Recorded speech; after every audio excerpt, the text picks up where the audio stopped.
Welcome back to our seminar on the nature of free trade. As defined last time, free trade is about an exchange of goods without regulation. Since other nations are not engaging in true free trade, it makes no sense for the United States to do so. Instead of free trade, we need fair trade. Fair trade would consist of creating baseline levels of economic protection to prevent American industries from going out of business due to unfair competition.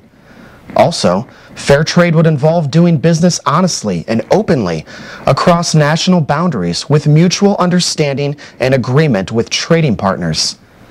The abandonment of fair trade has created a worldwide race to the bottom in wages and environmental standards. This is a situation that no one wins in any country, except for shareholders and executives of big companies that profit from the status quo. It may sound as if it would simply be easier to stop international trade altogether, but the truth is that the international trade is vital to the economy. Unfair trade practices may be destroying the economy, but international trade is a major driving force for economic growth when implemented properly. Isolationist policies in the past have harmed the United States and should be avoided.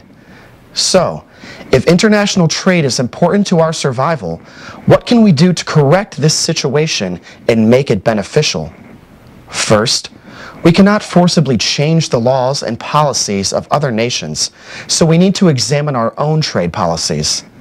However, due to membership in the WTO, the U.S. lost the ability to implement some necessary policies. WTO regulations even supersede the U.S. Constitution, which is supposed to be the supreme law of the land. As FDR once said during the Great Depression, we must put first things first. Taking a time out from our current trade agreements and WTO obligations is essential to stop the bleeding and reevaluate those arrangements. There is a clear process established by the WTO to do this that could be started by either Congress or the President. Our massive trade imbalance, caused by importing hundreds of billions of dollars of goods more than we export, is an allowable reason to do so. During this timeout, we could effectively correct the problems facing the economy. There is even a precedent for this. In 1971, President Nixon took a temporary timeout from trade obligations to implement a tariff against Japanese products to correct a minor trade imbalance.